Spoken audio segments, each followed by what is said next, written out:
Hello viewers, welcome to my channel. আজকে এই ভিডিওর মাধ্যমে তোমাদেরকে টোটাল 3টে হেয়ারস্টাইল দেখাবো। তো ফার্স্ট হেয়ারস্টাইলটা চলো দেখে নেওয়া যাক। ফার্স্ট হেয়ারস্টাইলটা হচ্ছে এটা। এই একটা কার্লি হেয়ারস্টাইল দিয়ে আমি ঠিক 3টে হেয়ারস্টাইল তোমাদেরকে দেখাবো, যেগুলো হচ্ছে ভীষণই ইজি অ্যান্ড কুইক প্রসেস হবে। ফার্স্টে দেখো, আমি ভালো করে ডামির হেয়ারটাকে কম করে নিলাম। দেন একটা পিন টেল কমের সাহায্যে আমি সেকশন করে নিলাম। সেকশনটা দেখো, আমি কিন্তু নোজ বরাবর মিডিল দিয়ে করেছি, এটাই কিন্তু প্রসেসিং, ঠিক আছে। তো চলো এবার ব্যাক সাইডে আমি কি করব, পিন টেল কম দিয়ে আমি জাস্ট দুটো ফোল্ড করে আমি মেজারমেন্ট নিয়ে নিলাম, দিয়ে কানের পাশ দিয়ে দেখো আমি একটা সেকশন বের করলাম। আচ্ছা, এই যে সেকশনটা আমি বের করছি এটাকে বলা হয় এয়ার টু এয়ার সেকশন। দেখো একদম এয়ারের এই সাইডে, এটা হয়ে গেল রাইট সাইডে। আমি লেফট সাইডেও কিন্তু একই প্রসেসে করব। মেজারমেন্ট নিয়ে নিব পিনটেল কমের সাহায্যে, দেন এয়ারের পাশ দিয়ে আমি কিন্তু বের করব। দেখো আমি তোমাদেরকে দেখালাম, এটা কিন্তু এয়ার টু এয়ার সেকশন বলা হয়। এইরকম ঠিক নিট অ্যান্ড ক্লিন হতে হবে সেকশনটা। যতক্ষণ না নিট অ্যান্ড ক্লিন হবে ততক্ষণ কিন্তু আমাদেরকে কম করতে হবে এবং হেয়ারটাকে কিন্তু প্রপার জায়গায় নিয়ে আসতে হবে। তো চলো এবার আমি একটা ক্রাউন পাফ রেডি করব। পাফের ভিডিও এর আগেও আমি ইন ডিটেলসে দেখিয়েছি। তো দেখো এখানে দেখিয়ে নিচ্ছি, এটাকে বলা হয় ক্রাউন পাফ। এই পাফটা আমি কিন্তু সি সেকশানে করব আজকে। এখানে যতটা হেয়ার নিয়েছি দেখো, এটা হচ্ছে কতটা প্রপার হয়েছে। এখান থেকে আমার কিছুটা হেয়ার কিন্তু বাদ দিতে হবে, কারণ আমার মনে হচ্ছে এতটা কিন্তু পাফ করার কোনো দরকার নেই। তো তার জন্য আমি হেয়ারটাকে কম করে নিলাম, আর যেভাবে সেকশনটা নিয়েছিলাম ক্রাউন পাফের জন্য ঠিক সেরকমভাবে নিচ থেকে কিছুটা হেয়ার আমি বাদ দিয়ে দেব। দেখো আমি যেভাবে বাদ দিয়ে দিচ্ছি, ওই সাইডে কিছুটা হেয়ার আমার রয়ে গেছে, তো সেটাকে আমি কিন্তু পিক করে নেব। তো দেখো আগের মতনই কিন্তু কত নিট অ্যান্ড ক্লিন কিন্তু সেকশনটা হয়েছে ক্রাউন পাফের জন্য। তো ওপরে যে ক্রাউন পাফের জন্য এক্সট্রা হেয়ারগুলো রয়েছে সেগুলো আমি আপাতত এখন ক্রোকোডাইল ক্লিপ দিয়ে অ্যাটাচ করে রাখবো। দেন আমি তোমাদেরকে দুটো স্প্রে দেখাবো। একটা হচ্ছে ব্লু কালারের ট্রাফটের স্প্রে, আর একটা হচ্ছে পিঙ্ক কালারের ট্রাফটের স্প্রে। আচ্ছা, ব্লু কালারের যে ট্রাফটের স্প্রেটা দেখাচ্ছি ওটা দেখো 5+ দেওয়া রয়েছে, আর পিঙ্ক কালারেরটা কিন্তু 5। ব্লু কালারের ট্রাফটটা হচ্ছে কিন্তু হোল্ডিং স্প্রে বা সেটিং স্প্রে, আর পিঙ্কটা হচ্ছে সাইন স্প্রে। হোল্ডিং স্প্রে বা সেটিং স্প্রে একদম শেষের দিকে হেয়ারে ইউজ করা হয়, আর কি করা মানে হেয়ারটাকে হোল্ড করার জন্য। আর পিঙ্ক কালারের সেটিং স্প্রে কিন্তু ইউজ করা হয় সাইন স্প্রে, সাইনিংয়ের জন্য, আর দুই হচ্ছে চুলটাকে কিন্তু সফট করার জন্য। তো পেছনে দেখো আমি রাবার ব্যান্ড দিয়ে এক্সট্রা হেয়ারগুলোকে অ্যাটাচ করলাম, সেখানে কিন্তু আমি ইউজ করেছি ব্লু কালারের। তো এবার দেখো পাফ ক্রিয়েট করার জন্য আমি সি সেকশন করে, উল্টো দিকে সি সেকশন করে আমি কিন্তু পাতলা পাতলা হেয়ার নেব ব্যাক কামিংয়ের জন্য। ব্যাক কামিং করার সময় ঠিক যতটা পাতলা তোমরা সেকশন নেবে ব্যাক কামিং কিন্তু ততটাই হোল্ড হয়ে থাকবে। আর আমি দেখো ব্যাক কামিং করছি, এখানে কিন্তু হোল্ডিং স্প্রে ইউজ করতে হয়।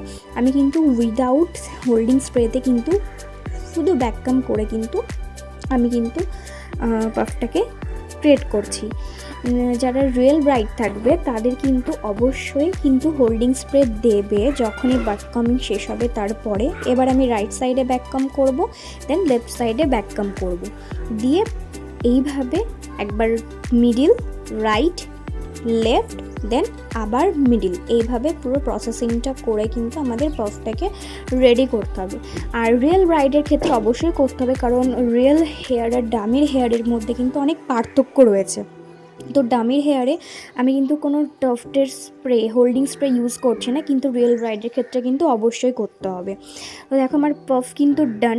এবার আমি এখানে কিন্তু ববপিন দিয়ে অ্যাটাচ করে নেব আমার পাফটাকে। দেখো অ্যাটাচ হয়ে গেছে, আমি সামনের দিকটা একবার দেখিয়ে দিলাম তোমাদেরকে। এবার রাবার ব্যান্ড দিয়ে যে এক্সট্রা হেয়ারটা একদম ব্যাকে ছিল সেটাকে কিন্তু আমি এখন ব্রেডিং করে নেব। এই যে 3টে হেয়ারস্টাইল আমি আজকে দেখাচ্ছি তোমাদেরকে, এই 3টে হেয়ারস্টাইল কিন্তু রিসেপশন ব্রাইড, এঙ্গেজমেন্ট ব্রাইডদের জন্য একদম পারফেক্ট একটা হেয়ারস্টাইল, ঠিক আছে। তো তো দেখো ব্রেডিং আমার কমপ্লিট। একটা রাবার ব্যান্ড দিয়ে নিচের অংশটাকে আমি অ্যাটাচ করে নিলাম এবং যে গ্রিন কালারের তোমরা রাবার ব্যান্ডটাকে দেখছো সেটাকে হাইড করার জন্য আমি কিন্তু এই ব্রেডটাকে কিন্তু টুইস্ট করব। যখনই টুইস্ট করব তখনই একটা ববি পিন দিয়ে কিন্তু লক করব, বিকজ এটা হচ্ছে হেয়ারের বেস। এইটা কিন্তু কখনোই লুজভাবে করা যাবে না, একদম টাইট করতে হবে, কারণ ব্রাইডদের অনেকটা রিচুয়ালস থাকে, অনেকটা টাইম মেনটেন করে থাকতে হয়। তো এই জায়গা কিন্তু একদমই টাইট করে হোল্ড করে রাখতে হবে ববি পিনের সাহায্যে। তো দেখো আমার হয়ে গেছে। এবার উপর থেকে যে ক্রাউন পাফের যে আলাদা করে যে হেয়ারটা রয়েছে সেটাকে আমি শাইন স্প্রে দিয়ে সফট করার জন্য এবং শাইনিং করার জন্য ভালো করে দিয়ে সেটাকে কোম্ব করে কিন্তু আমি যে খোপাটা করেছিলাম বানটার ওপরে কিন্তু আমি পাতিয়ে দিলাম। দেন নিচের এক্সট্রা হেয়ারটা কিন্তু হাইড করার জন্য আমি একটা রাবার ব্যান্ড ইউজ করব। দেন ওটাকে নিচের দিকে পুল করে হাইট করে কিন্তু এখানেও আমি নিচ থেকে ববি পিন অ্যাটাচ করব। এখানে কিন্তু একটা ববি পিন অ্যাটাচ করলে হবে না, মিনিমাম দেখো আমার দুটো ববি পিন অ্যাটাচ করার পরেও কিন্তু খুলে যাচ্ছিলো। এখানে মিনিমাম 3 থেকে 4টে বা 5টা ইউজ করতে হবে যতক্ষণ এটা প্রপারভাবে হোল্ড হচ্ছে। দেখো আমার হোল্ড হয়ে গেছে। তো এবার আমি এক শাইনিং স্প্রে দিয়ে একটু সেট করে নিলাম হেয়ারটাকে। এবার দেখো এখানে আমি একটা পেন্সিল কার্লার নিয়েছি যেটা হচ্ছে আগাডোর, ভীষণই এটা হচ্ছে 0, ঠিক আছে, নাম্বার। তো আগাডোর এই পেন্সিল যে কার্লার রয়েছে সেটা দিয়ে আমি আজকে কার্ল করব। তো দেখো মিডিল থেকে আমি একটা পাতলা সেকশন নিয়ে নিলাম। পাফ ক্রিয়েট করার সময় যেরকম ব্যাক কামিং করার জন্য পাতলা সেকশন নিতে হয়, কার্ল করার জন্য ঠিক যতটা মিনিমাল পাতলা তোমরা সেকশন নেবে কার্ল কিন্তু ঠিক ততটাই ভালো হবে। তো দেখো এই কীভাবে কার্ল করবে একটু দেখে নাও। আমি কিন্তু কার্লারটা রেখে ভেতরের দিকে কিন্তু টুইস্ট করেছি। আর এই যে আমি হোল্ড করছি এটা কিন্তু মিনিমাম 60 সেকেন্ডস না হলেও কিন্তু 45 সেকেন্ডস তোমাদেরকে হোল্ড করে রাখতে হবে, না হলে কিন্তু ঠিকঠাকভাবে কার্ল হবে না। হয়তো কার্ল হবে পরে কিন্তু সেটা খুলে যেতে পারে। তো এইভাবে দেখো প্রত্যেকটা সেকশন আমি পাতলা পাতলা করে নিয়ে আমি কিন্তু কার্ল করতে থাকবো। আর একটা কথা বলে রাখি, আবারও কিন্তু বলছি, রিয়েল ব্রাইডের ক্ষেত্রে কিন্তু কার্ল হওয়ার সাথে সাথে কিন্তু একটু করে সেটিং স্প্রে, যেটা ব্লু কালারের ট্রাফটার 5+ দেখালাম, ওটা কিন্তু দিয়ে সেট করে নেবে, নাহলে কিন্তু রিয়েল ব্রাইডদের ক্ষেত্রে কিন্তু সেগুলো কার্লগুলো ওপেন হয়ে যাওয়ার চান্সেস থাকে। ডামির হেয়ারে কোনো সমস্যা নেই, বিকজ সে তো আর নড়াচড়া করছে না, আর তার হেয়ারগুলো কিন্তু রিয়েল হেয়ারের থেকে একদমই আলাদা হয়। তো আমি এই প্রসেসিংয়ে দেখো প্রত্যেকটা কার্ল করে নেব। আমার চ্যানেলে যারা নতুন ভিউয়ার্স রয়েছে তারা প্লিজ আমার চ্যানেলটাকে সাবস্ক্রাইব করে দিও, বেল আইকনকে ক্লিক করে দিও নোটিফিকেশান পাওয়ার জন্য। আর যদি তোমাদের এই ভিডিওটা হেল্পফুল বলে মনে হয় তবে অবশ্যই লাইক করে দিও, আর আমার এই ভিডিওটা তোমরা প্রচুর শেয়ার করে দিও।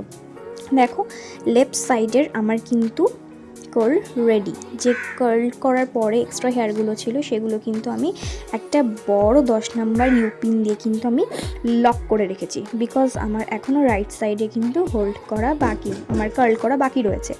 তো দেখো এখানে আমি যে রাইট সাইডে কার্ল করছি, আগেরটা কি করছিলাম,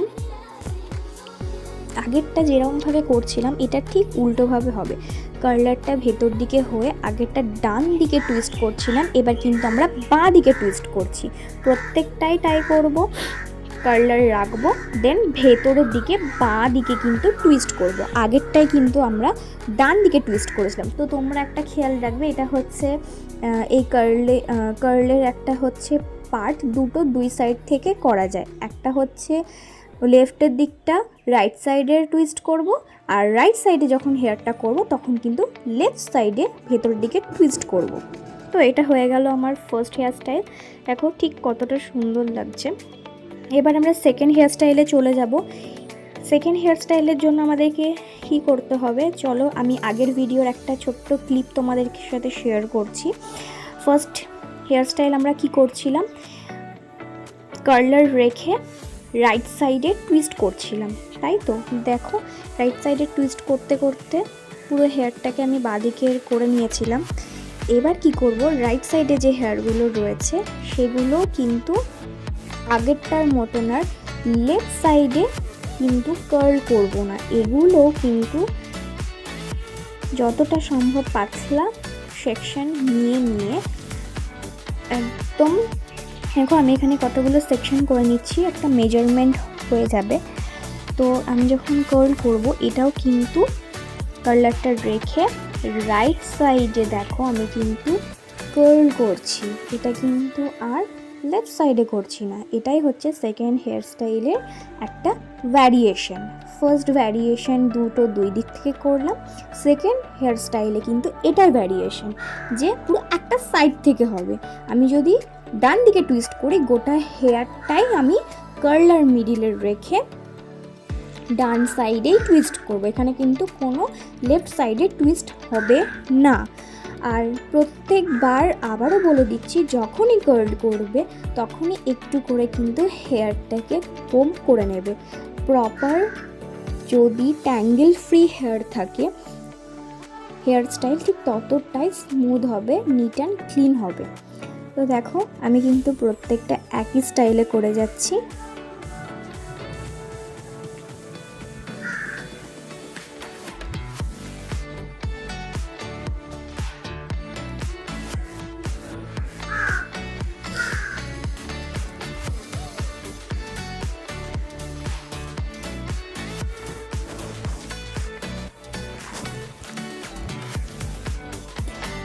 প্রত্যেকটা কার্ল করার সময় কিন্তু 60 সেকেন্ড করে হোল্ড করতেই হবে। আমি এটা ফার্স্ট ফরওয়ার্ডে করেছি বলে এত কম সময় বলে মনে হচ্ছে, কিন্তু 60 সেকেন্ড করে আমি হোল্ড করেছিলাম।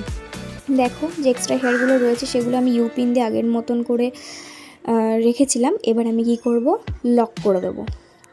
ফার্স্ট ভিডিওতে তোমাদের সাথে লক করার ভিডিওটা দেখানো হয়নি, তো সেকেন্ড ভিডিওতে আমি দেখে দিলাম এইভাবে লক করবে। আর যে এক্সট্রা হেয়ারটা থাকবে টুইস্ট করে নিচ দিয়ে, বানের নিচ দিয়ে কিন্তু তোমরা ইউপিন দিয়ে অ্যাটাচ করে দেবে। তো হয়ে গেল আমার সেকেন্ড হেয়ার স্টাইল।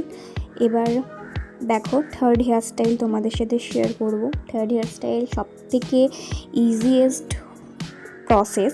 আগে যে আমি যে কার্লগুলো করলাম সেগুলো মিডিল থেকে 2 কিংবা 3টে করে আঙুলের সাহায্যে ডিভাইড করে নিলে কিন্তু আমাদের এই হেয়ার স্টাইলটা কমপ্লিট হয়ে যাবে। তো তার জন্য কিন্তু আগে থেকে অবশ্যই কার্ল করে নিতে হবে। দেন কী করতে হবে, 2-3টে ডিভাইড করে দিতে হবে। এটাকে বলা হয় মেসি কার্ল বা মেসি হেয়ার বান। এই হেয়ার বানটা কিন্তু বেসিক্যালি তাদের জন্য যাদের সামনে হেয়ার একদমই কম। এই হেয়ার স্টাইলটা করলে তাদের কি হবে, তাদের যেহেতু হেয়ার একদমই কম থাকে, তো এই মনে হবে বেশ অনেকটা হেয়ার রয়েছে, একটা পাফের মতন দেখো অনেকটা ফ্লপি হয়ে রয়েছে। তো যাদের হেয়ার কম তাদের জন্য কিন্তু এই হেয়ার স্টাইলটা একদম পারফেক্ট। যে এক্সট্রা হেয়ারটা ছিল সেটাও আমি কিন্তু নিচ দিয়ে অ্যাটাচ করলাম। তো এটা হচ্ছে আমার মেসি বানের ফাইনাল লুক।